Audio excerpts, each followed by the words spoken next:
Ontem nós estudamos sobre a justificação pela fé. O que é a justificação pela fé? Quando a pessoa acredita na palavra de Deus, tal qual está escrita, e que Deus vai cumprir aquilo que falou, ele é justificado pela fé. O que significa isso? Que essa pessoa é suspensa à punição e perdoa todos os pecados passados. E a partir daí começa uma segunda etapa, que é a justiça pela fé. A justiça pela fé é chamada também de justiça comunicada. Ela é também chamada de obediência à palavra de Deus, o caráter de Deus. Então, quando o Senhor nos comunica a sua justiça, nos está comunicando seu caráter. Mas isso por meio da obediência, mas a obediência também vem de Deus. Porque o querer e o realizar são de Deus conforme sua boa vontade. O querer, o Senhor coloca na mente. Quando o ser humano decide, o Senhor lhe dá condições de realizar isso, de praticar, de obedecer isso. Então, a obediência tem que ser comunicada, por isso que a decisão é nossa, mas o poder é de Deus. Isso é muito importante de compreender, porque se não for assim, a palavra de Deus nos diz que temos que ser santos, perfeitos, como vamos estudar amanhã. Mas como vamos ser santos e perfeitos se não somos santos e não somos perfeitos? É impossível ser uma coisa que não está ao nosso alcance e não está em nós. Nós vamos estudar todos esses itens primeiro. Primeiro, justiça comunicada, justiça pela fé. É conhecer e aprender a justiça. Primeiro passo, tenho que conhecer e aprender. Segundo, receber a justiça. É isso que se chama justiça comunicada. Terceiro, praticar a justiça. E quarto, ensinar a justiça. Tanto no receber, praticar, quanto ensinar, a justiça de Cristo me está sendo comunicada, para eu poder ser um justo. E aí as promessas, na Bíblia está cheia de promessas para os justos. E no quinto ponto, a lei de Deus é a justiça eterna. E o sexto ponto, o Senhor Jesus, justiça nossa. O Senhor Jesus é a justiça.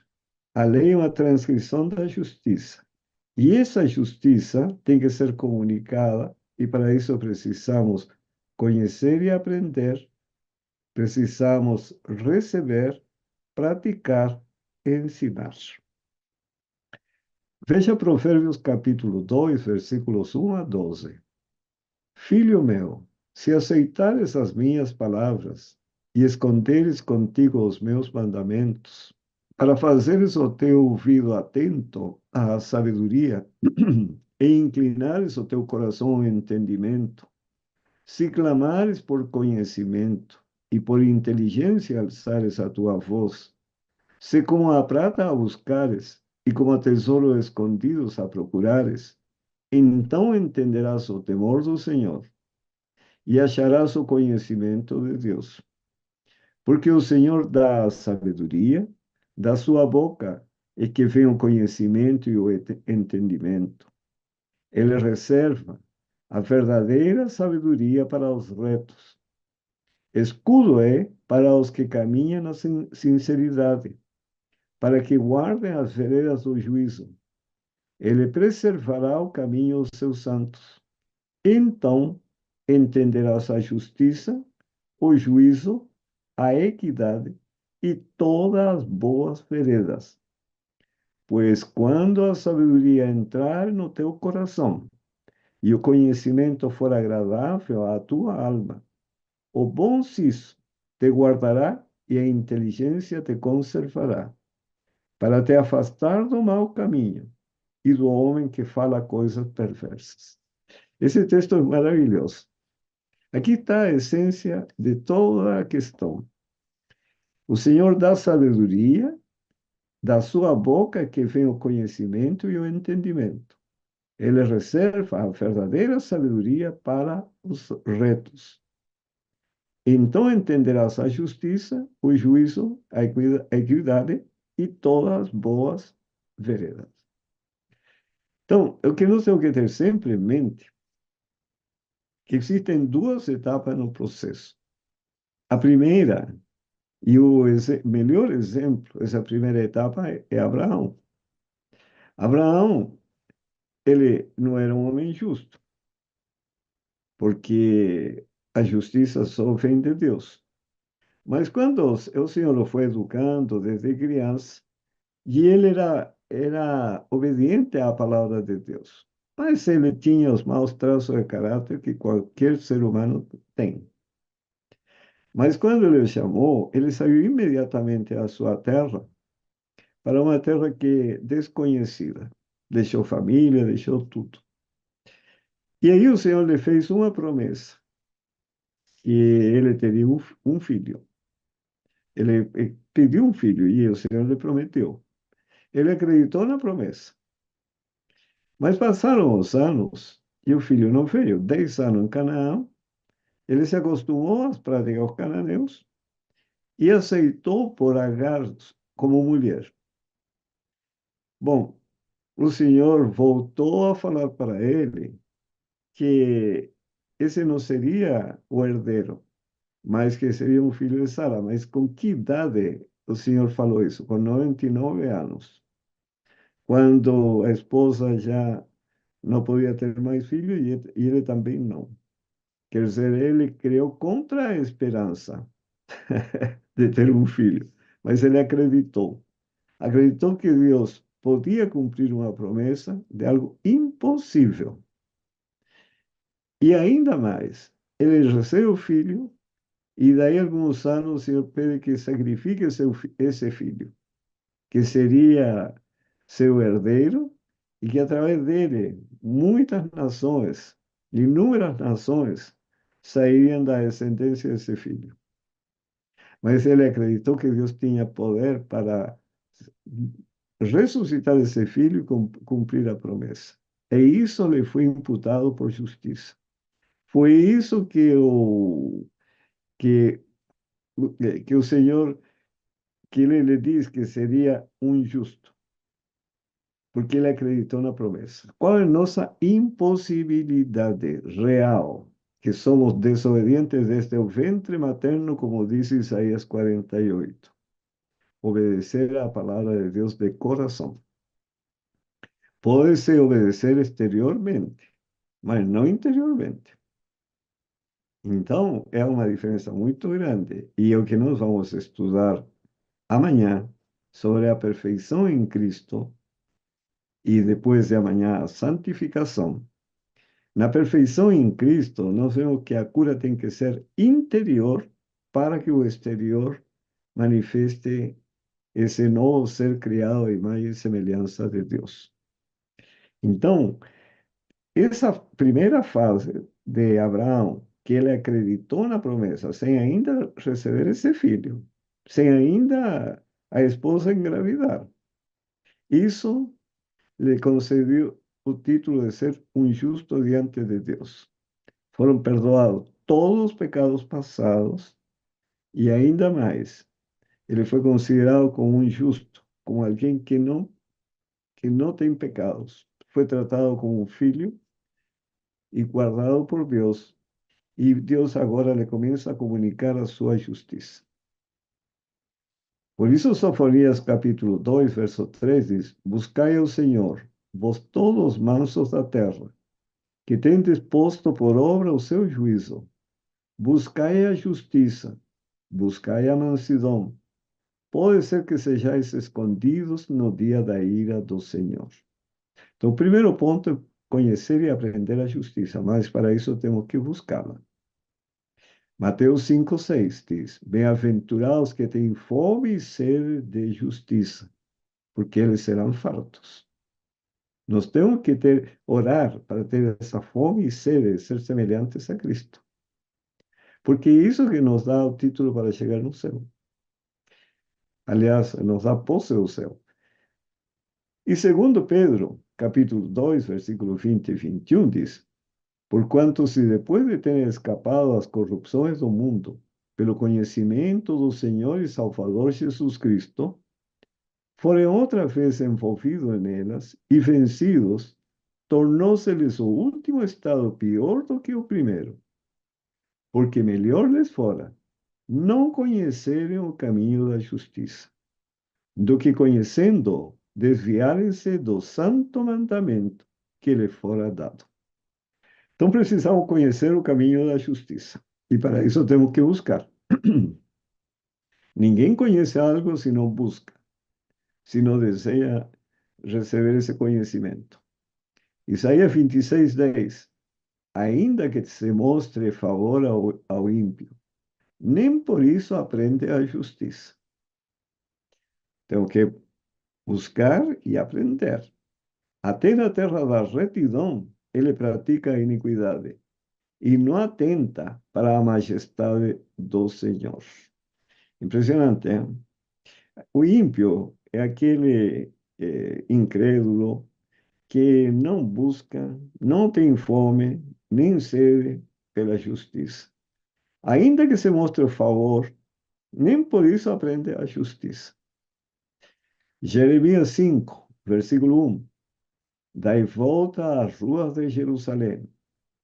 Todos eram religiosos. E vede agora, e informai-vos, e buscai pelas suas praças, a ver se achais alguém, ou se há homem que pratique a justiça ou busque a verdade, e eu lhe perdoarei. Você percebe a situação por que vieram todos os juízos sobre Israel, que era um povo religioso, tá? Segundo eles, tementes a Deus, considerando-se separados do mundo. E essa era a situação deles. E é isso que nós temos que pensar em nossa situação presente. Mateus 6, versículo 33. Mas buscai primeiro o reino de Deus e sua justiça. Nós temos que buscar a justiça para conhecer e aprender. E todas estas coisas vos serão acrescentadas. Isaías 48:18. Ah, se tivesses dado ouvido aos meus mandamentos, então seria a tua paz como o rio, e a tua justiça como as ondas do mar. Precisamos conhecer e aprender. E Romanos 1, versículo 16, 17, porque não me envergonho do evangelho de Cristo, pois é o poder de Deus para a salvação de todo aquele que crê, primeiro do judeu e também do grego. Porque o judeu tem a favor de que ele já nasce num lar cristão.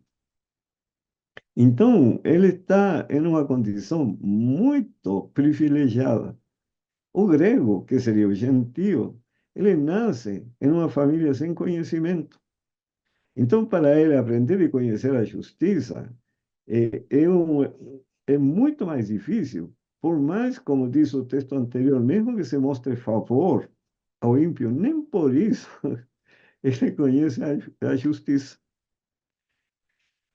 Porque nele se descobre a justiça, no Evangelho. Porque nele se descobre a justiça de Deus, de fé em fé, como está escrito. Mas o justo viverá da fé. E aí vamos ver o que significa ser um justo. Agora, não é somente conhecer e buscar, não, aprender e conhecer e buscar, mas precisamos receber a justiça. E aqui está a justiça comunicada. Isaías 42, versículos 1 e versículo 4. Eis aqui o meu servo, a quem sustenho, que é o Senhor Jesus Cristo. O meu eleito, em quem se apraz a minha alma. Pus o meu espírito sobre ele. Ele trará justiça aos gentios. Cristo trará justiça aos gentios. Verso 4. Não faltará, nem será quebrantado. até que ponha na terra a justiça, e as ilhas aguardarão a sua lei. O Senhor é o portador da justiça. Recebendo o Senhor, vamos receber a justiça. Isaías 45:8. Destilai os céus dessas alturas, e as nuvens chovam justiça. Abra-se a terra e produza salvação. Quando recebemos essa justiça, vem a salvação do pecado. E, ao mesmo tempo, frutifique a justiça. Tem que dar fruto. E esse é o fruto do Espírito Santo. Conforme Gálatas, se caracteriza pelo amor, pela bondade, pela misericórdia, compaixão, e manifestar os atributos do Senhor Jesus Cristo em nossa vida. Eu, Senhor, as criei. Uma obra 100% de Deus. Claro que o ser humano tem que se submeter a esse processo. Provérbios 32, versículos 16 e 17. E o juízo habitará no deserto, e a justiça morará no campo fértil. O juízo habitará no deserto, um lugar árido, em que a pessoa não busca, não procura conhecer, não recebe, mas a justiça morará no campo fértil, que dá fruto. E o efeito da justiça será paz. E a operação da justiça, repouso e segurança para sempre. Esse é o resultado de receber a justiça. Romanos 5, 17, verso 21. Porque se pela ofensa de um só, Adão, a morte reinou por esse, muito mais os que recebem a abundância da graça e o dom da justiça, que é uma dádiva, reinarão em vida por um só, Jesus Cristo. Então, os que recebem a abundância da graça e o dom da justiça reinará em vida por um só, Jesus Cristo. Verso 21. Para que assim como o pecado reinou na morte, também a graça reinasse pela justiça para a vida eterna, por Jesus Cristo nosso Senhor. Bom, aqui nós já podemos observar que o efeito da graça é obediência para a vida eterna. Vamos prestando muita atenção nos textos, porque a justiça, vamos ver que se transforma em obediência à lei de Deus, o caráter de Cristo. E por isso que o resultado final da justiça é vida eterna. Efésios 4, versículos 22 e 24. Que quanto ao trato passado, quer dizer, quanto à vida passada, vos despojeis do velho homem, das práticas, costumes, hábitos, que se corrompem pela concupiscência do engano, e vos renoveis no espírito da vossa mente. Tem que haver uma renovação mental. E vos revistais do novo homem, que segundo Deus é criado em verdadeira justiça e santidade. Santidade é separar-se das práticas, costumes, hábitos do mundo. Assim se revela a santidade completa semelhança com a vida de Cristo que foi aqui na Terra. Ele viveu entre pessoas ímpias, mas ele manteve a justiça sempre na sua vida. Ele não permitiu que a tentação o vencesse, porque ele se apegou ao poder forte de Deus, e isso lhe permitiu manter sua independência, apesar de toda a corrupção da época. Por isso que Efésios 6,14 nos diz: estai, pois, firmes, tendo cingido os vossos lombos com a verdade. Cingido, estar amarrado com a verdade. E vestida a couraça da justiça. Aqui, quando começa o capítulo 6, no versículo 10 em diante, Está falando que debemos vestirnos de toda a armadura de Deus. Temos que ter o escudo da fé, a espada da palavra de Deus, o capacete da salvação e a couraça da justiça. Para quê? Para poder vencer todas as artimanhas e ardis do inimigo. Bom, o que nos diz Testemunho para Ministros e Obreiros Evangélicos, página 91.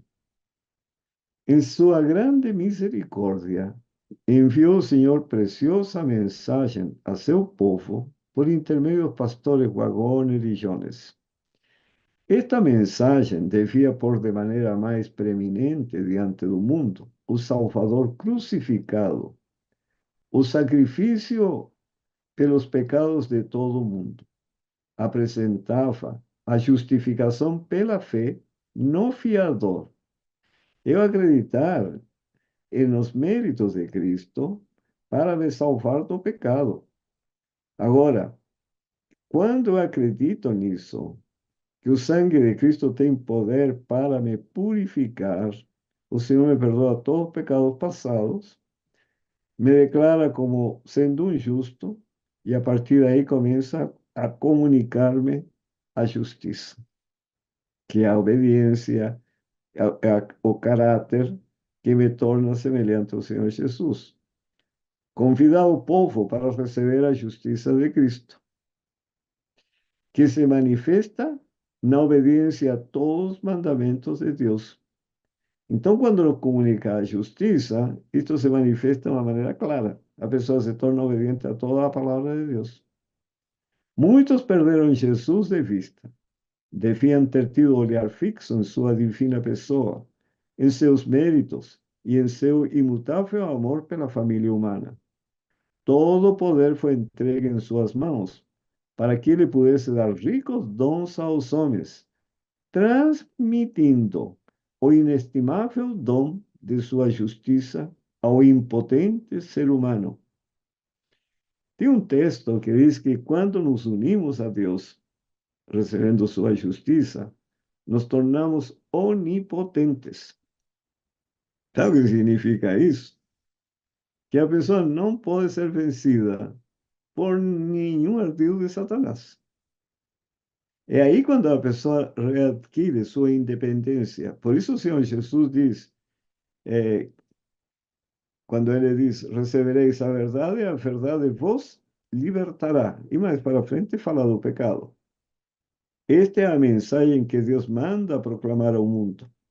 É a terceira mensagem angélica, que deve ser proclamada com alto clamor e regada com o derramamento de seu Espírito Santo em grande medida.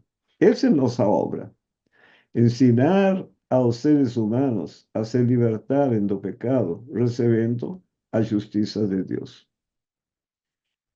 E diz, no Desejado de Todas as Nações, página 388, não é genuíno nenhum arrependimento que não opera a reforma. A justiça de Cristo não é uma capa para encobrir pecados não confessados e não abandonados.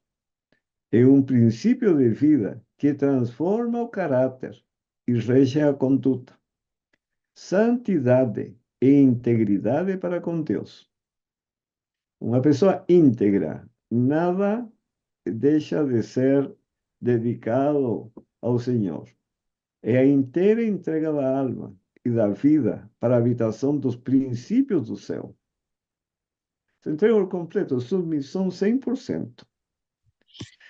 E no livro de Educação, página 104, diz: a semente é a palavra de Deus.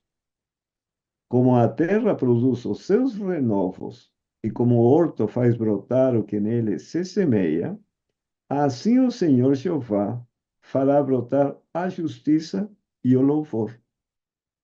Semelhante às coisas naturais, dá-se com a semeadura às coisas espirituais. Provém de Deus o poder que só é capaz de produzir vida. A pessoa está morta em pecados. Como ter vida em Cristo? Tem que receber o poder de Deus. Não há outra maneira. Por isso que a obra divina, e nós não temos que desacreditar a palavra de Deus, porque senão perdemos a justificação pela fé. Abraão, ele acreditou tão 100%, de que acreditou que sendo velho, que já não podia ter mais filho, a esposa muito menos, tá? Ele teria um filho. E quando teve esse filho, o Senhor mandou sacrificar. Ele acredita que Deus pode cumprir a promessa de que a sua descendência seria como as estrelas do céu, que muitas nações, e o jovem ainda não era nem casado, e ele acreditou e foi e levou o filho para ser sacrificado. Por isso que lhe foi concedida a justiça pela fé. Foi justificado pela fé. Agora, nós precisamos acreditar que Deus pode nos transformar à imagem e semelhança de Cristo. E assim seremos justificados. Só que não é somente receber, acreditar, temos que praticar a justiça, que é o terceiro ponto. É o que nos diz Isaías 33, versículo 14 e 15. Os pecadores de Sião se assombraram. O tremor surpreendeu os hipócritas e perguntam: quem de entre nós habitará com o fogo consumidor? ¿Quién de entre nós habitará com as labaredas eternas? Quer dizer, os pecadores da igreja se assombram. O tremor se surpreende os hipócritas. E perguntam: quem de entre nós habitará com Deus? Quem de entre nós habitará com Deus? E aqui responde o profeta: o que anda em justiça e o que fala com retidão. O que rejeita o ganho de opressão, que não se aproveita da necessidade alheia para obter vantagens temporais. O que sacode das suas mãos todo presente, que não se deixa seduzir pelo suborno. O que tapa os ouvidos para não vir falar de derramamento de sangue, ou de homicídios, como diz a outra versão bíblica. E fecha os seus olhos para não ver o mal. E aqui que é importante estes dois pontos, porque o Espírito Profecia associa com a questão do teatro. Fechar os olhos para não ver o mal e tapar os ouvidos para não ouvir falar do derramamento de sangue. E o teatro se transformou em cinema e o cinema em televisão. Então, aqui a pergunta é bem clara. Se eu quero habitar com Deus pela eternidade, eu preciso, primeiro, praticar a justiça e falar o que é reto, a verdade. Terceiro, e para falar o que é reto, tenho que ter pensamentos retos, sentimentos retos. Porque o que gera palavras são pensamentos e sentimentos. Tenho que rejeitar o ganho de opressão, não tenho que me aproveitar da necessidade alheia. Não posso permitir nenhum suborno e transgredir os mandamentos de Deus. E ainda tenho que cuidar com o que eu vejo, cuidar das entradas da alma e com o que eu ouço. Porque se eu estou vendo constantemente o mal e ouvindo constantemente o que é mal, eu vou assimilar isso. Porque nós somos transformados pela contemplação, é o que está escrito. Por isso, em Miqueias 6:8, ele diz o que o Senhor requer de nós. Ele te declarou, o homem, o que é bom. E que é o que o Senhor pede de ti, senão que pratiques a justiça. Não é somente buscar, conhecer, sabe? Eu preciso também praticar. Não é somente receber a justiça, porque eu posso encher meu conhecimento da palavra de Deus, conhecer todos os versículos, estar pronto a responder e mostrar. Não, está escrito isso, está escrito isso, está escrito isso. Mas não adianta nada se não pratica. E por isso o Senhor diz que, além de praticar a justiça, tenho que amar a benignidade e andar humildemente com o teu Deus, ser guiado pelo Espírito Santo. 1 João 3,7. Filhinho, ninguém vos engane. Quem pratica a justiça é justo. Então, quando fala a Bíblia, todas as promessas aos justos, você pode ver que tem uma enormidade de promessas aos justos. Quem é justo? O que pratica a justiça. Assim como ele é justo. Quer dizer, ter a vida do Senhor Jesus Cristo aqui na terra. Aí está a questão. Eu acredito que possa ter uma vida semelhante ao Senhor Jesus, porque se não acredito, perco a justificação pela fé, que foi a bênção que Abraão recebeu, e essa bênção foi dada para todos os herdeiros de Abraão. Todos que são herdeiros de Abraão recebem essa promessa. Quem pratica a justiça é justo. Então, não posso falar, não, não, injusto, nenhum sequer. Lembre-se do contexto que Paulo estava falando para um povo israelita que se dizia herdeiros da salvação, separados do mundo, só que eles não entenderam que tinham que separar-se das práticas, dos hábitos, costumes do mundo, mas eles simplesmente, literalmente, se separaram do mundo. E não esse era o propósito de Deus. Não é se tornar um en un, se encerrar nas montanhas, longe desse mundo corrupto. Não, eu tenho que estar no meio do mundo. Só que eu tenho que, primeiro, ter buscado a justiça, conhecer a justiça, recebê-la e praticá-la. Praticá-la na vida, para eu poder viver no mundo e não ser contaminado. Caso Então, contrário, vou assimilar todos os costumes e práticas do mundo. 1 João 3, versículos 9 e 10. Cualquier que es nacido de Dios no comete pecado. Es posible acreditar eso, porque a sua semente permanece nele y no puede pecar porque es nacido de Dios.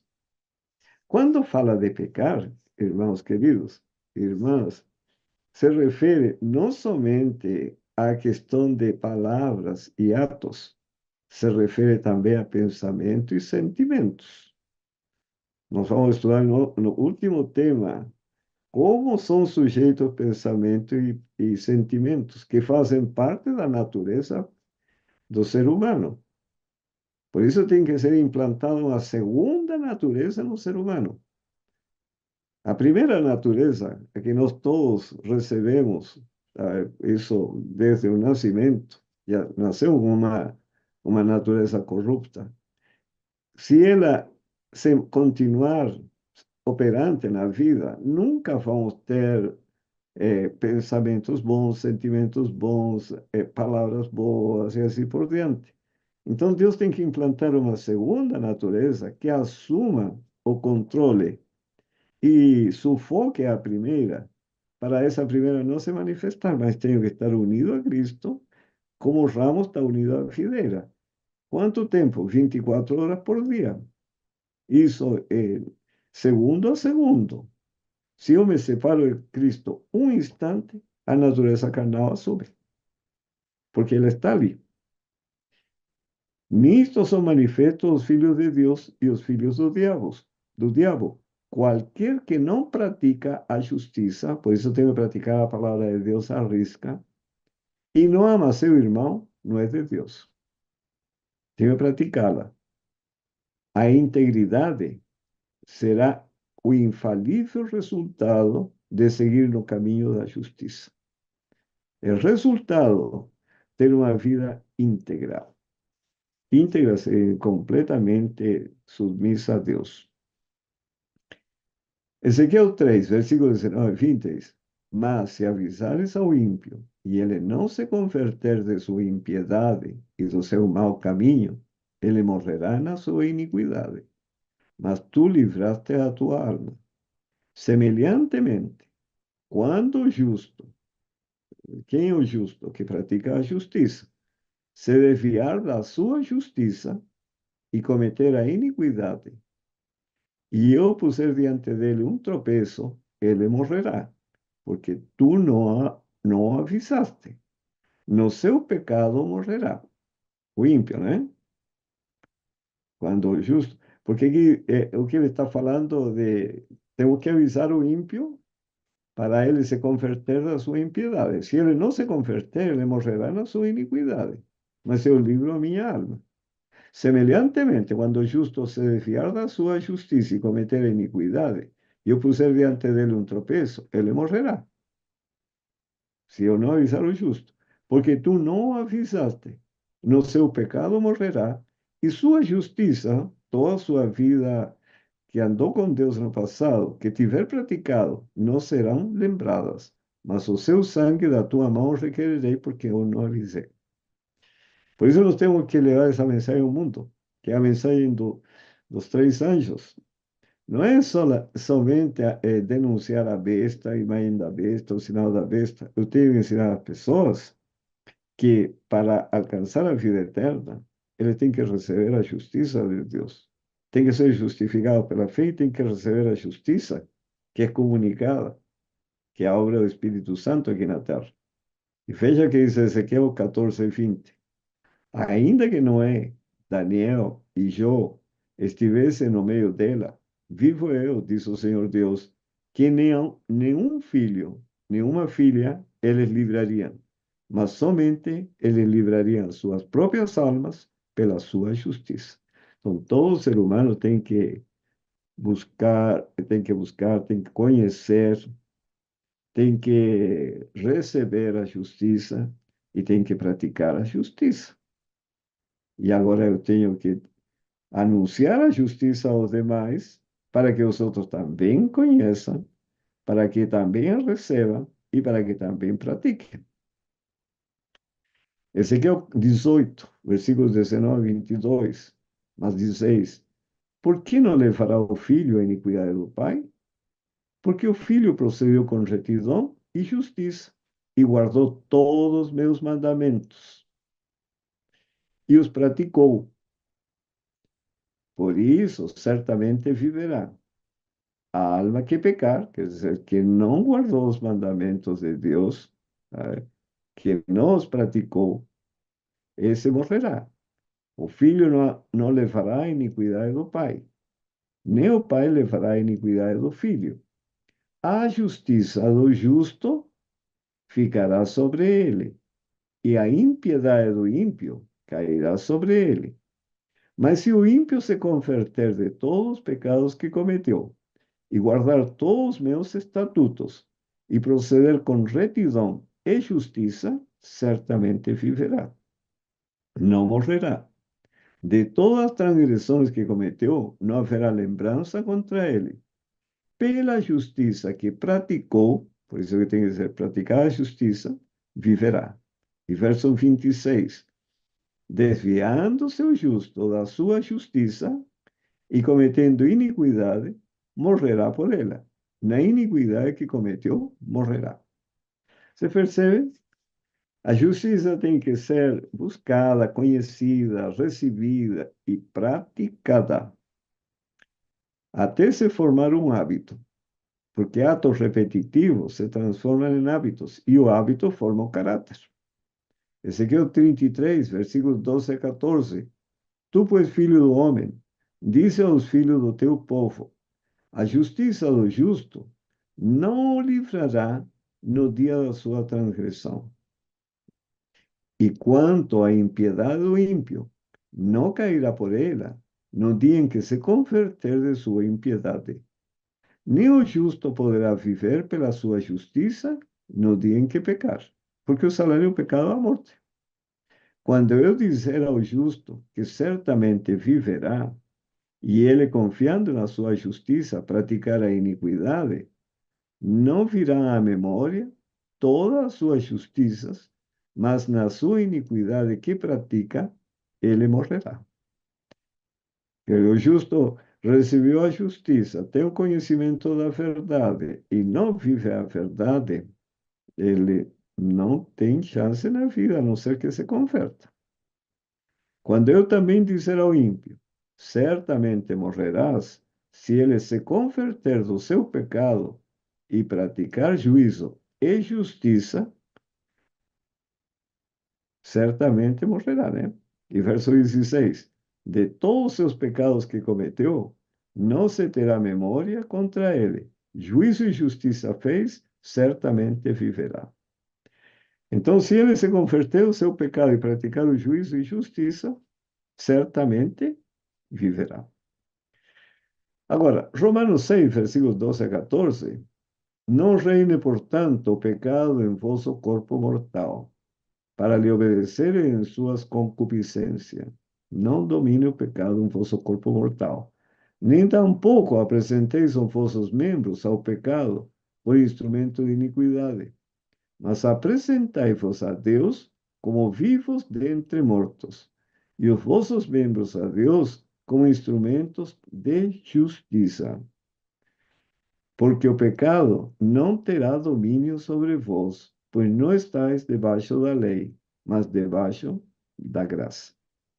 Sabe, esta questão é muito importante, porque é muito fácil pensar o seguinte: nós temos uma natureza pecaminosa que está conosco, tal.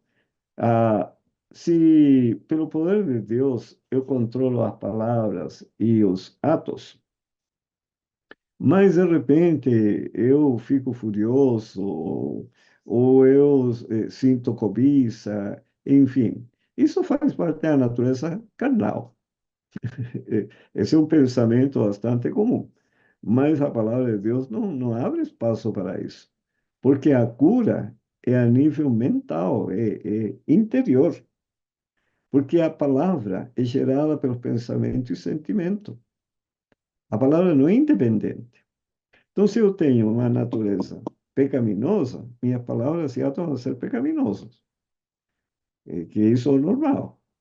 Agora, se pelo poder do Espírito, pensamento, por uma nova natureza na mente, essa nova natureza, formada segundo a imagem e semelhança de Deus, vai ter pensamentos e sentimentos que estão em conformidade com o caráter de Deus. Então, as palavras e atos vão ser conforme esse caráter. Mas para isso, a primeira natureza que está aqui armazenada e nos acompanhará até o dia da vinda do Senhor Jesus, se eu me desligar de Cristo em algum momento, essa outra assume a sua posição. Mas por que essa carnal se manifesta? Porque o conhecimento não resolve se somente é recebido. Primeiro eu busquei, sabe, li, quis entender, recebi, mas agora tenho que praticar esse conhecimento para que ele forme uma nova estrutura mental. É o mesmo processo de quando você ensina uma criança a ler, a escrever, ele tem que praticar, escrever, escrever, escrever, até que se torne algo natural, expressar pensamento, sentimento por meio de palavras, sabe? Mas se ele não praticar, e isso é uma questão repetitiva, quanto tempo demora a criança para aprender as tabuadas, por exemplo? E você está cozinhando e está falando 3 vezes 4, 5 vezes 6, e assim vai até que a criança vai entrando, interiorizando isso, internalizando isso, até que ele domina isso. Mas é um processo, da mesma maneira, a prática da palavra de Deus. Eu sigo praticando, praticando, praticando, até que se forme um hábito. E esse hábito forma o caráter. Por isso que diz, porque o pecado não terá domínio sobre vós, pois não estáis debaixo da lei, mas debaixo da graça. E em 1 Timóteo 6:11 diz, mas tu, homem de Deus, foge destas coisas e segue a justiça, a piedade, a fé, o amor, a paciência, a mansidão. E assim vai incorporando-se na vida do ser humano. Bom, este texto é muito interessante, porque é aí que está, nós temos que tomar cuidado de tomar textos parcialmente, porque se tomamos parcialmente, nós vamos ter ideias distorcidas. Está na meditação matinal A Fé pela Qual Eu Vivo, do dia 15 de abril. Diz: nenhum dos apóstolos e profetas jamais pretendeu estar isento de pecado. Pronto, é aí que isso dá margem para muita coisa. Homens que viveram mais achegados a Deus, homens que sacrificariam antes a vida a cometer conscientemente uma ação injusta, homens que Deus honrou com luz e poder divinos, confessaram, observem, o que eles confessaram? A pecaminosidade de sua natureza, certo? E veja agora. Aqui vem a explicação disso. Nunca confiaram na carne. Eles não confiavam na sua natureza carnal para poder ter uma vida justa. Nunca pretenderam ser justos em si mesmos, mas confiaram inteiramente na justiça de Cristo. Se você para aqui, sabe, confessar a pecaminosidade de sua natureza, você diz, está vendo? Todos somos pecadores, sabe? E Deus, no final, isso não considera porque fazia parte da natureza. Mas ele não para aqui, ele continua. Nunca confiaram na carne, claro que não. Nunca pretenderam ser justos em si mesmos. Se eles eram justos, era pelo poder de Deus. Mas confiaram inteiramente na justiça de Cristo. O mesmo se dará com todos que contemplam a Cristo. A justiça de Cristo, tão pura como a pérola branca, não possui defeito algum, mancha alguma, culpa alguma. Olha só, esta justiça pode ser nossa. Se você para aqui na natureza, a pecaminosidade de sua natureza, você se vai convencer de que você vai ser um pecador até a vinda de Cristo. E então, Deus, na sua grande misericórdia, vai perdoar você porque você é pecador, etc. Mas não, o texto continua. E observe agora: o pensamento de que a justiça de Cristo nos é imputada, atribuída, não por algum mérito de nossa parte, mas como um dom gratuito de Deus, é um precioso pensamento. O inimigo de Deus e do homem não quer que esta verdade seja claramente apresentada, pois sabe que se o povo a aceitar plenamente, está despedaçado o poder do diabo, o seu poder. Perceberam que é importante ler tudo? Porque se você se prende à primeira parte, eu tenho ouvido centenas e centenas de pessoas, olha, mas está escrito, nenhum dos apóstolos e profetas jamais pretendeu estar isento de pecado. Então, o que se pode esperar de mim? E usa outro texto ainda, quando Paulo diz, é o principal dos pecadores. Mas Paulo era um desobediente quando ele falou isso. Por que ele disse que era o principal dos pecadores? Porque ele sabia a natureza que tinha, ele perseguiu o povo de Deus. Ai, ele esteve presente na morte de Estevão. Então, ele é o principal dos pecadores, recebeu a graça de Cristo e operou poderosamente na vida de Paulo, ao ponto de falar: não sou eu quem vive, mas Cristo que vive em mim. Se Cristo vive nele, como era a vida dele? Justa ou injusta? E agora, neste texto que termina aqui, que é do livro Fundamento da Educação Cristã, página 429, diz assim: o Redentor do mundo, o Filho unigênito de Deus, por sua perfeita obediência à lei, por sua vida e caráter, resgatou o que foi perdido na queda e possibilitou que o homem obedecesse à santa lei de justiça transgredida por Adão. A santa lei. Cristo não trocou sua divindade pela humanidade, mas combinou a humanidade com a divindade. E a humanidade, ele viveu, e na humanidade, ele viveu a lei em favor da família humana. Os pecados de todos que recebem a Cristo foram colocados em sua conta. Todos foram perdoados por causa do sacrifício de Cristo.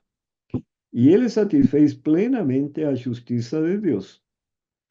Todo o plano da redenção é expresso nestas preciosas palavras, porque Deus amou o mundo de tal maneira que deu seu Filho unigênito para que todo que nele crê não pereça, mas tenha a vida eterna. Cristo sofreu realmente o castigo pelos pecadores do mundo, para que sua justiça pudesse ser imputada aos pecadores e, por meio de arrependimento e fé, pudessem tornar-se semelhantes a Ele, em santidade de caráter. Ele declara: assumo a culpa pelos pecados desse homem. O castigo recaia sobre mim, e o pecador arrependido fica inocente diante de ti. No momento em que o pecador crê em Cristo, permanece sem condenação à vista de Deus. Tá? É o primeiro passo. Pois a justiça de Cristo é sua. Ele é imputada à perfeita obediência de Cristo. É atribuída como se ele fosse perfeitamente obediente. Mas aqui vem uma segunda etapa. Deve cooperar com o poder divino e envidar o seu esforço humano para dominar o pecado e ficar completo em Cristo. O resgate pago por Cristo é suficiente para a salvação de todos os homens. Só será útil, porém, para os que se tornarem novas criaturas em Cristo Jesus, súditos leais do eterno reino de Deus. Seu sofrimento não protegerá contra o castigo o pecador impenitente e desleal. A obra de Cristo era restaurar o homem a seu estado original e curá-lo mediante o poder divino das feridas e lesões causadas pelo pecado. A parte do homem é apoderar-se pela fé dos méritos de Cristo e cooperar com as forças divinas na formação de um caráter íntegro. E o que é o caráter? É a combinação de pensamentos e sentimentos, que são os que geram palavras e ações. De modo que Deus possa salvar o pecador e ser ao mesmo tempo justo e vindicar sua santa lei. É maravilhoso o plano de Deus. Bom, a condição de vida eterna é hoje justamente a mesma que sempre foi. Exatamente a mesma que foi no paraíso antes da queda de nossos primeiros pais. Perfeita obediência à lei de Deus, perfeita justiça. Então, perfeita obediência. Obediência é justiça. Justiça é a lei de Deus. E justiça é o caráter de Deus. Porque se lembram que a graça, eu falei, acho que no primeiro dia, a graça é o caráter de Cristo. A lei é uma transcrição da graça.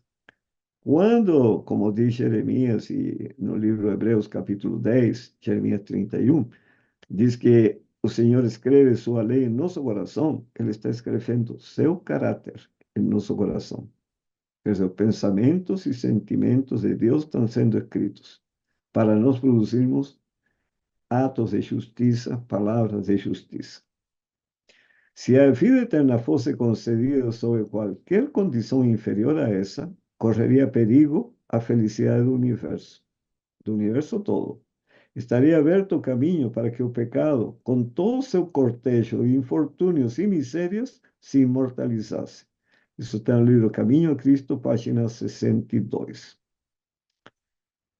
Agora, no livro A Fé pela Qual Eu Vivo, que é a meditação matinal, do dia 20 de abril, diz: a parte que o homem tem a desempenhar na salvação é crer em Jesus Cristo como um perfeito redentor, restaurador, não para outros, mas para si próprio. Cristo atribui sua perfeição e justiça ao pecador crente quando não continua em pecado, mas volve-se da transgressão para a obediência aos mandamentos. Sabe, para eu entender que isso está referindo-se a pensamento e sentimento, é só ler o livro de Tiago, capítulo 2, que dá um exemplo. Aquele que transgride um mandamento se torna transgressor de todos. E aí ele cita dois exemplos, adultério e matar. Tá? Os dois mandamentos estão na lei. Com respeito ao adultério, você pode ir a Mateus capítulo 5, versículo 27 e 28, que diz assim: aquele que olhar com intenção impura no coração, já adulterou com ela. Aquele que olhar a mulher, né, com intenção impura no coração, já adulterou com ela. Então, adultério não se refere simplesmente ao ato, é só olhar com intenção impura. Por quê? Porque as emoções, sentimentos, são impuros e por isso olha com intenção impura.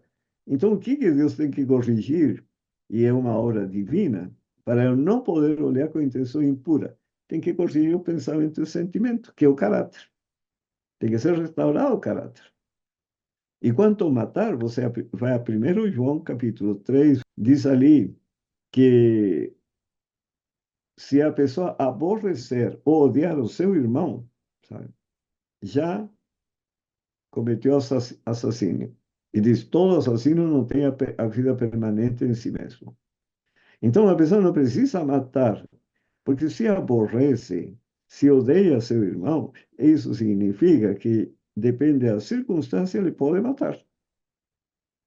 Então, é a questão a nível de pensamento e sentimento.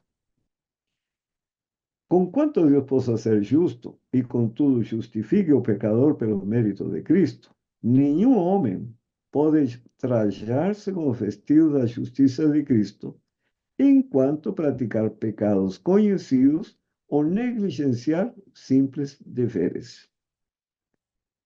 E aqui temos que tomar muito cuidado com a reforma de saúde, porque a reforma de saúde foi dada com mandamento de Deus. Se não praticarmos, nós estamos desobedecendo a Deus. Então, por isso temos que orar muito e buscar a Deus constantemente para saber qual é o caminho. Senão, vamos ter problemas. Veja o que diz em A Vida de Jesus, página 45. Bem-aventurados que têm fome e sede de justiça. Justiça é a prática de ações corretas. É obediência à lei de Deus. Pois nessa lei, tais princípios estão arrolados. A Bíblia diz: todos teus mandamentos são justiça. Cita Salmos 119, 172. Por seu próprio exemplo, Cristo nos ensinou a obedecer a tais preceitos. A justiça da lei é vista em sua própria vida. Temos fome e sede de justiça? Observe esta parte. Quando desejamos ter pensamentos, palavras e ações semelhantes aos de Cristo. Não é somente ações nem palavras. Tudo começa com pensamento, uma cadeia. O pensamento gera palavras e gera ações. E podemos ser semelhantes a Ele se desejarmos. Podemos ter nossa vida como sua vida e nossas ações em harmonia com a lei de Deus. O Espírito Santo trará o amor de Deus ao coração, de modo que nos deleitaremos em cumprir sua vontade. Deus está mais disposto a dar o seu Espírito do que os pais em oferecer bons presentes aos filhos. Sua promessa é: pedi e dar-se-vos-á. Todos que têm fome e sede de justiça serão fartos. Então, o que é justiça? A fé é a condição sobre a qual Deus escolheu prometer perdão aos pecadores. Não que exista na fé qualquer virtude pela qual se mereça a salvação, mas porque a fé pode prevalecer-se dos méritos de Cristo. O remédio provido para o pecado, remédio a que cura, é justamente a fé, é o remédio para curar o pecado. A fé pode apresentar a perfeita obediência de Cristo em lugar da transgressão e rebeldia do pecador. Justiça é obediência à lei. A lei requer justiça, e esta o pecador deve à lei, mas é ele incapaz de a apresentar. A única maneira em que pode alcançar a justiça é pela fé, que é a experiência de Abraão. Agora, e o que é festa de justiça? Muitas vezes se fala da festa de justiça. Cristo foi obediente a todos os reclamos da lei. Por sua obediência perfeita, tornou possível a todos os homens obedecer aos mandamentos de Deus. Ao nos sujeitar, e aqui está a receita, ao nos sujeitarmos a Cristo, que será obedecer a palavra de Cristo, Nosso coração se une ao céu. Nossa vontade imerge em sua vontade. Vontade é a escolha, não é o desejo. Vontade é a escolha. Quando minha escolha, sabe, corresponde à escolha de Cristo, que é quando nossa vontade imerge em sua vontade, que foi a experiência de Cristo na cruz. Senhor, se possível, passa de mim este cálice, mas seja feita a tua vontade e não a minha. Aí não era questão de desejo, etc. A vontade é uma escolha, uma decisão que Deus tinha tomado, de era necessário sofrer a morte na cruz. Então, depois disso, diz: nosso espírito torna-se um com seu espírito. Nossos pensamentos serão levados cativos a ele. Vivemos sua vida, que foi a experiência de Paulo. Isto que significa estar trajado com as vestes de sua justiça. Quando o Senhor nos contemplar, verá não a nudez e deformidade do pecado, mas suas próprias vestes de justiça, que são a obediência perfeita à lei de Jeová. Quer dizer, se torna algo natural. A pessoa obedece porque faz parte já de sua natureza. A natureza foi transformada. E aqui no Conselho sobre Saúde, página 583, diz: Senhor, quem habitará no teu tabernáculo? Quem morará no teu santo monte? Aquele que anda em sinceridade e pratica a justiça, e fala verazmente, segundo o seu coração. Quer dizer, há conformidade entre o que fala e o que está dentro da mente. Aquele que não difama com a sua língua, nem faz mal ao seu próximo, nem aceita nenhuma afronta contra o seu próximo. Aquele a cujos olhos o réprobo é desprezado, mas honra os que temem ao Senhor, aos que obedecem a Deus. Aquele que, mesmo que jure com dano seu, não muda. Aquele que não empresta o seu dinheiro com usura, nem recebe peitas contra o inocente. Quem faz isto nunca será abalado. Maravilhoso, né?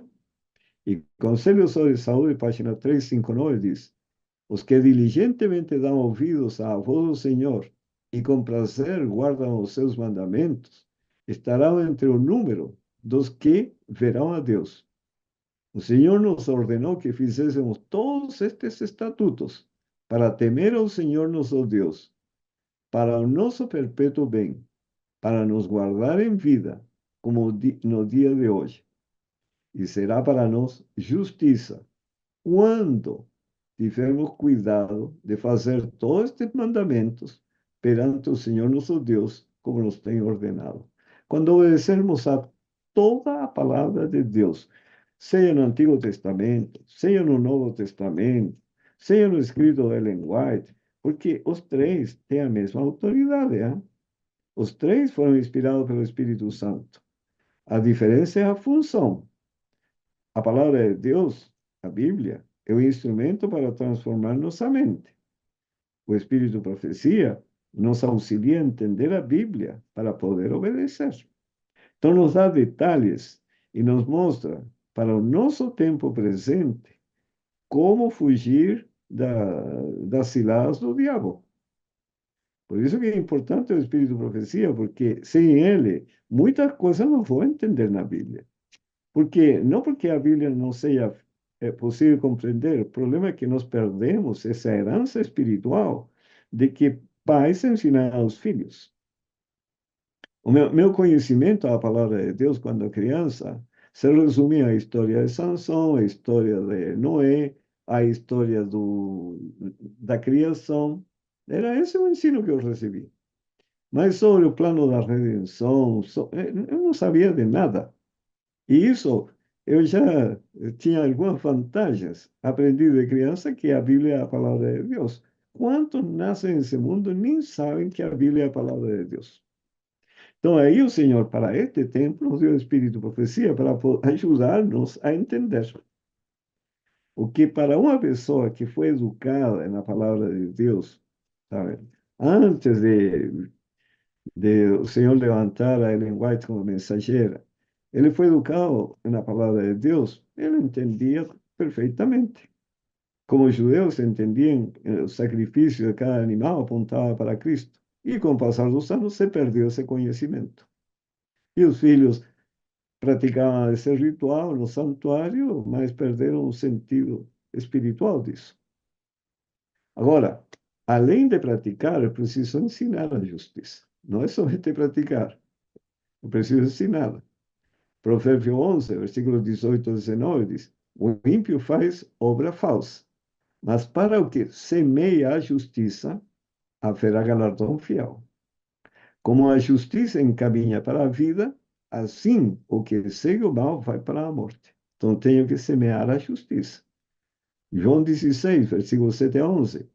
Todavia digo-vos a verdade, que vos convém que eu vá, porque se eu não for, o Consolador não virá a vós.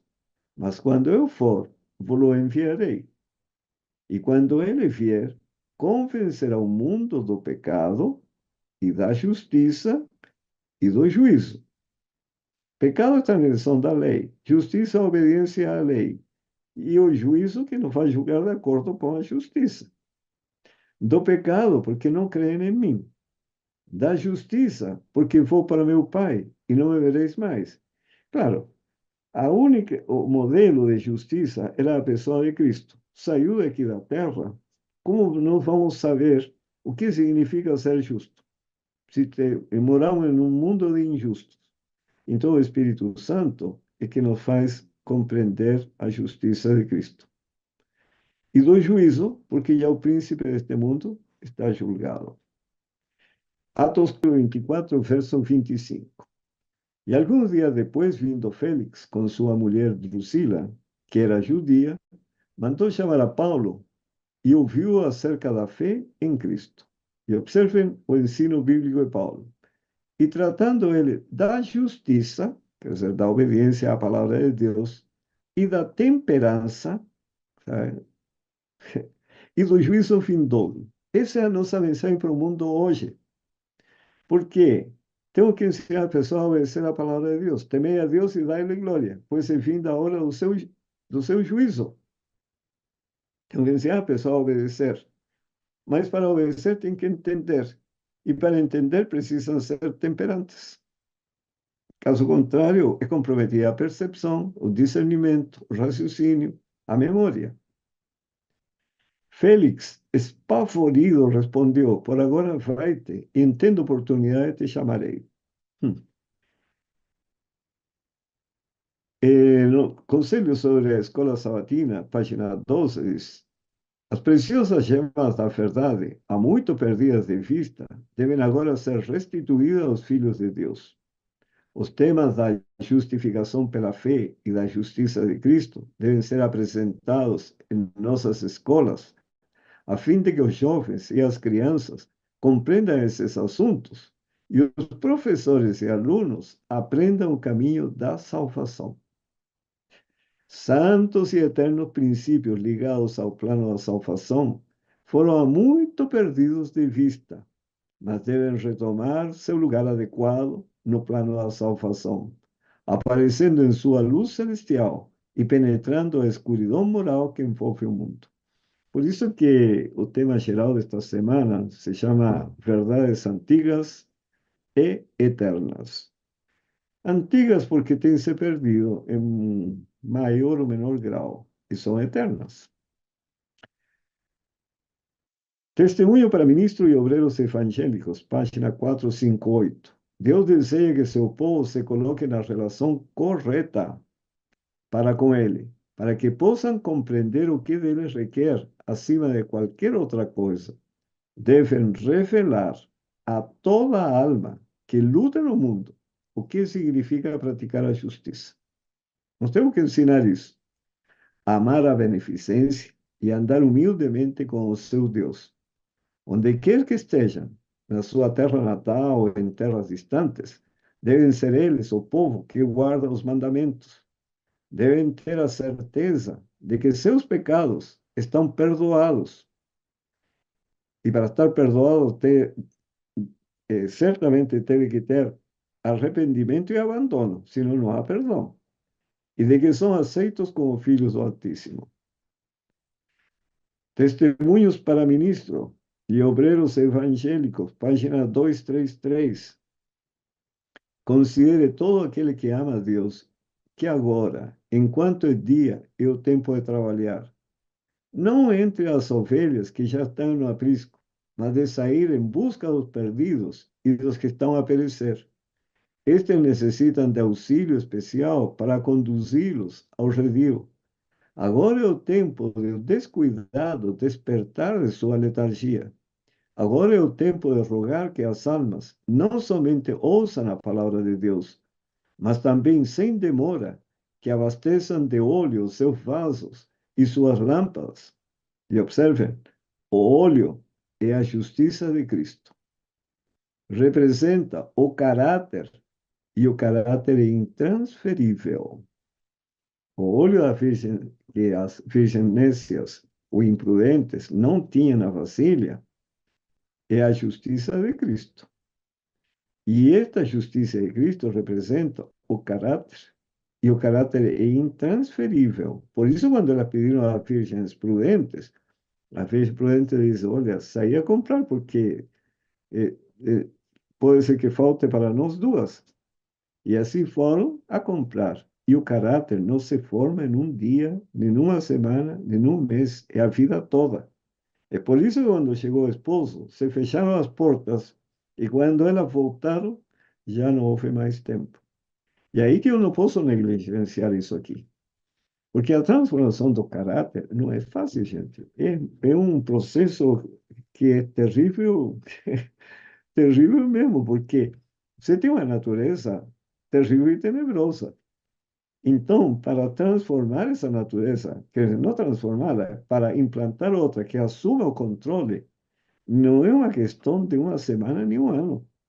Por isso eu não posso negligenciar a obediência a nenhum ponto da palavra de Deus. O que diz o Senhor? Não só de pão viverá o homem, mas de toda a palavra que sai da boca de Deus. E ninguém o pode obter para outro. Cada um deve adquirir para si mesmo um caráter purificado de toda a mancha do pecado. E aqui, quando fala um caráter, caráter é pensamento e sentimento combinados. Então, cada um deve adquirir para si mesmo pensamentos e sentimentos combinados, purificados de toda a mancha do pecado. E aí as palavras vão ser santas, justas e boas, e também as ações. Agora, a justiça é a lei de Deus. Salmo 119, 172 fala claramente: a minha língua falará da tua palavra, pois todos os teus mandamentos são justiça. Então, é obediência, a justiça é obediência, é a palavra de Deus. Salmo 119, 142, 152 diz: a tua justiça é uma justiça eterna, e a tua lei é a verdade. Verso 152. Tu estás perto, ó Senhor, e todos os teus mandamentos são a verdade. Todos. Isaías 51, 7. Ouvi vós que conheceis a justiça, povo em cujo coração está a minha lei. Tem que ser escrita a lei no coração. E a lei é uma transcrição do caráter de Cristo. Não temais o opróbrio dos homens, nem vos turbeis pelas suas injúrias. E o Senhor é a justiça nossa. Então vejam a amplidão. Nós temos que primeiro buscar, conhecer, buscar, temos que receber, depois temos que praticar, temos que ensinar, sabendo que a lei é a justiça e o Senhor Jesus é a justiça. Então, nesse processo todo, eu tenho que andar com Deus. Tenho que andar com Deus para poder permitir que a justiça de Deus tome posse do meu coração. Romanos 3, versículo 21, 26. Mas agora se manifestou sem a lei a justiça de Deus, tendo o testemunho da lei e dos profetas. Isto é a justiça de Deus pela fé em Jesus Cristo. Para todos e sobre todos que creem, porque não há diferença, porque todos pecaram e destituídos estão da glória de Deus. Lembre-se que Romano está falando para um povo que falava ser santo, mas não era, né?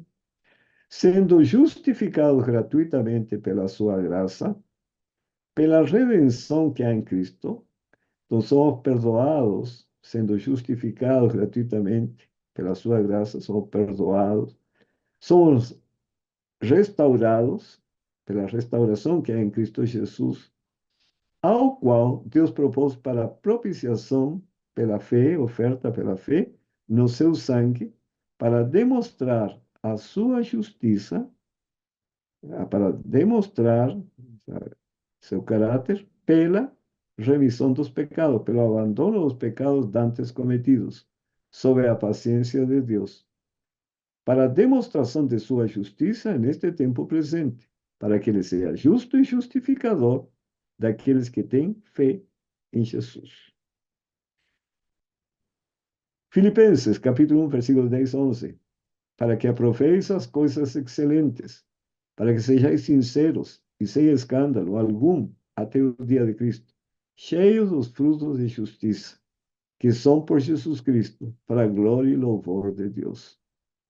Efésios 5, 8 a 10. Porque noutro tempo erais trevas, mas agora sois luz no Senhor.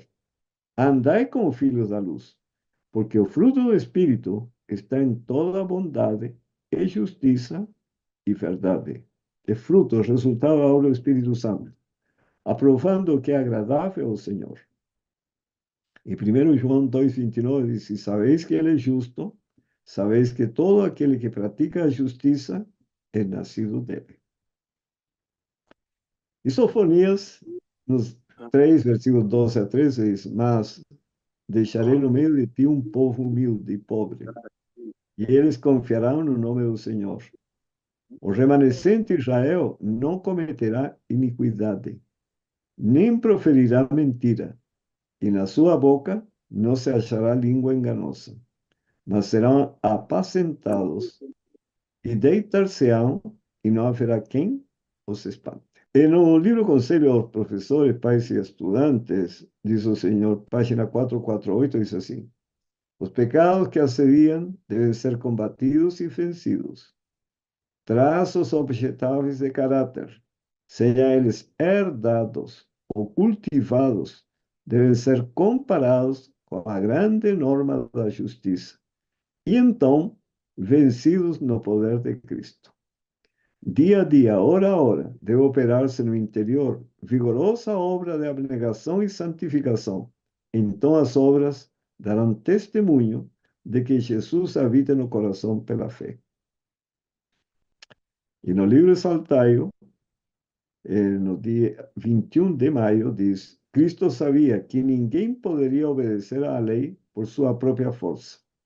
Somente aceitando a virtude e a graça de Cristo, podemos observar a lei. A fé na propiciação pelo pecado habilita o homem caído a amar a Deus de todo o coração e ao próximo como a si mesmo.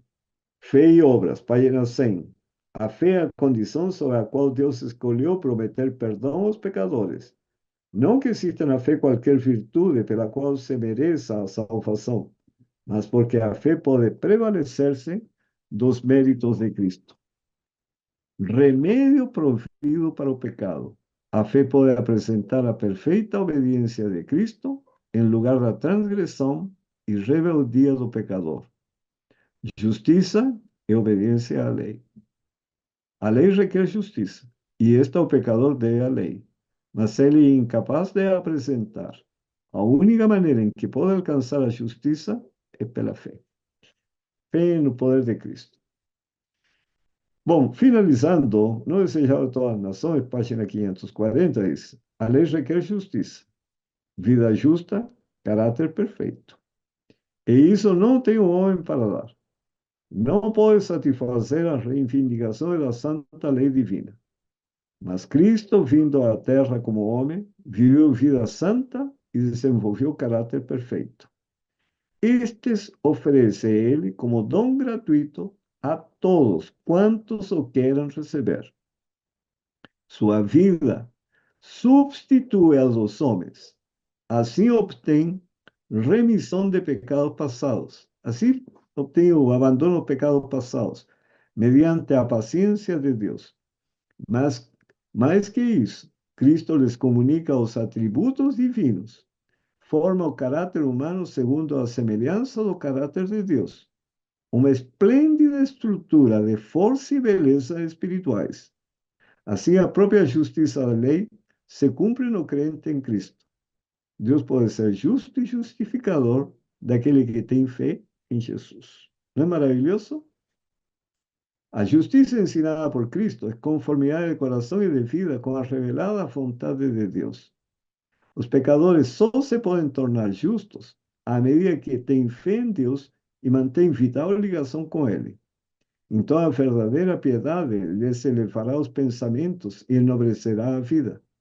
Então as formas externas da religião se harmonizam com a interior pureza cristã. As cerimônias exigidas no serviço de Deus não são, nesses casos, ritos destituídos de sentido como os fariseus hipócritas, desejados de todas as nações, página 310. Primeiro testemunhos seletos, página 477. O ouro aqui recomendado como tendo sido provado no fogo é fé e amor. Isso está em Apocalipse 3:18. Aconselho de mim, compres ouro. É fé e amor. Ele enriquece o coração, pois foi limpo até tornar-se puro, e quanto mais é provado, tanto mais intenso é seu brilho. Os vestidos brancos são a pureza de caráter, a justiça de Cristo comunicada ao pecador. É, na verdade, uma vestimenta de textura celeste, que só se pode comprar de Cristo por uma vida de voluntária obediência. Só dessa maneira. O colírio é aquela sabedoria e graça que nos habilitam a distinguir entre o mal e o bem e perceber o pecado sob qualquer disfarce. Deus deu à sua igreja olhos, aos quais requer dos crentes que o unjam com sabedoria para que vejam claramente. O colírio divino comunicará clareza ao entendimento. Cristo, o depositário de todas as graças. Tudo vem de Cristo. Mensagem ao jovem, página 35. A justiça interior é demonstrada pela exterior. Eu acho que este é o texto mais importante. Quem é justo interiormente não é insensível nem indiferente, mas dia a dia cresce na imagem de Cristo, indo de força em força. O que está sendo santificado pela verdade exercerá domínio próprio e seguirá os passos de Cristo, até que a graça se una à glória. A justiça pela qual somos justificados é imputada. A justiça pela qual somos perdoados é imputada. A justiça pela qual somos santificados é transmitida. É a vida de Cristo que recebemos. A primeira é nosso título ao céu. A segunda, nossa adequação para Ele. Mensagem aos jovens, página 35. Fé pela qual eu vivo, dia 13 de abril. Bem-aventurados que têm fome e sede de justiça, porque eles serão fartos. Justiça é santidade, semelhança com Deus, e Deus é amor. É conformidade com a lei de Deus, pois todos os teus mandamentos são justiça, e o cumprimento da lei é o amor. Justiça é amor, e o amor é a luz e a vida de Deus. A justiça de Deus acha-se concretizada em Cristo. Recebemos a justiça recebendo a Ele. Cristo, o grande depositário da justificadora justiça e da graça santificante. Todos a Ele podem ir e receber sua plenitude. A fé pela qual eu vivo, dia 13 de abril. As vestes de justiça de Cristo, ao afligir o povo de Deus, suas almas perante Ele, suplicando pureza de coração, é dada a ordem, tirai os vestidos sujos e proferem-se as palavras animadoras. Eis que tenho feito com que passe de ti a tua iniquidade e te vestirei de vestidos novos. As imaculadas vestes de justiça de Cristo são colocadas sobre os provados, tentados, mas fiéis filhos de Deus. Os desprezados remanescentes são vestidos de vestes gloriosas, que nunca mais serão manchadas pelas corrupções do mundo. Seus nomes são retidos no livro da vida do Cordeiro, registrado entre os fiéis de todos os séculos. Resistiram ao ardis do enganador, não foram demovidos de sua lealdade pelos rugidos do dragão. Acham-se agora eternamente seguros dos ardis do tentador. Seus pecados são transferidos para o originador do pecado. E os remanescentes não são perdoados e aceitos, mas também honrados. Uma mitra limpa, eles colocada sobre a cabeça. Serão como reis e sacerdotes para Deus. Enquanto Satanás se instava com suas acusações e buscava destruir esse grupo, santos anjos invisíveis passavam para cá e para lá, colocando sobre eles o selo do Deus vivo. Estes são os que se acharão sobre o monte Sião, com o Cordeiro, os 144.000, tendo escrito na fronte o nome do Pai, o caráter. Cantam ante o trono o novo cântico, aquele cântico que homem algum pode aprender, a não ser os 144.000 que foram remidos da terra. Estes são os que seguem o Cordeiro para onde quer que vai. Estes são os que dentre os homens foram comprados como primícias para Deus e para o Cordeiro. E na sua boca não se achou engano, porque são irrepreensíveis diante do trono de Deus. Agora atingem cumprimento completo aquelas palavras do anjo. Ouve, pois, Josué, como sacerdote, sumo sacerdote, tu e os teus companheiros que se assentam diante de ti, porque são homens portentosos. Eis que eu farei vir o meu servo, o renovo, Cristo revelado como Redentor e Libertador de seu povo. E será que aquele que ficar em Sião e o que permanecer em Jerusalém será chamado santo, todo aquele que estiver inscrito entre os vivos em Jerusalém. Testemunho Seleto, volume 2, página 178. Segundo Timóteo 4:8-9, desde agora a coroa da justiça me está guardada, a qual o Senhor Deus, o Senhor justo juiz, me dará naquele dia, e não somente a mim, mas também a todos que amarem a sua vinda. Segundo Pedro 3:13, mas não segundo a sua promessa, aguardamos novos céus e nova terra, em que habita a justiça. Por isso, amados, aguardando estas coisas, procurai que deles sejais achados imaculados e irrepreensíveis em paz. E Jeremias 23:6 diz: nos seus dias, Judá será salvo, Israel habitará seguro, e este será o seu nome, com o qual Deus o chamará, o Senhor, justiça nossa. Então, resumindo tudo, o que é justiça? Justiça é santidade, semelhança com Deus, e Deus é amor, é conformidade com a lei de Deus, pois todos os teus mandamentos são justiça, e o cumprimento da lei é o amor. Justiça é amor, e o amor é a luz e a vida de Deus. A justiça de Deus acha-se concretizada em Cristo. Recebemos a justiça recebendo a Ele. A justiça interior é demonstrada pela exterior. A justiça pela qual somos justificados e imputada. A justiça pela qual somos santificados é transmitida. A primeira é nosso título para o céu. A segunda, nossa adequação para ele. Justiça é a prática das ações corretas. É obediência à lei de Deus. Temos fome e sede de justiça quando desejamos ter pensamentos, palavras e ações semelhantes aos de Cristo. O óleo é a justiça de Cristo. Representa o caráter e o caráter intransferível. Os vestidos brancos são a pureza de caráter, a justiça de Cristo comunicada ao pecador. A justiça ensinada por Cristo é conformidade de coração e de vida com a revelada vontade de Deus.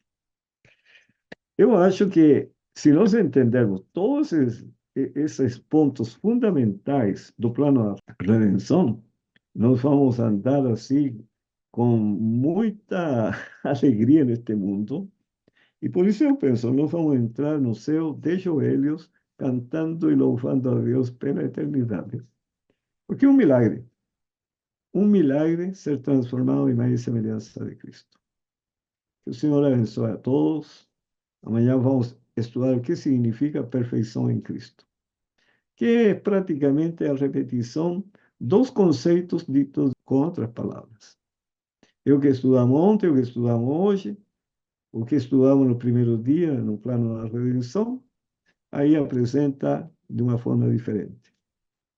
Ser, ser perfeito. Só que aí entra distorções do conhecimento humano de perfeição com algo que é acabado, que não precisa mais nada a ser mudado. E esse não é o conceito bíblico. Que o Senhor os abençoe, tenha um feliz dia, o Senhor os guarde, e amanhã possamos estar de novo reunidos no mesmo horário.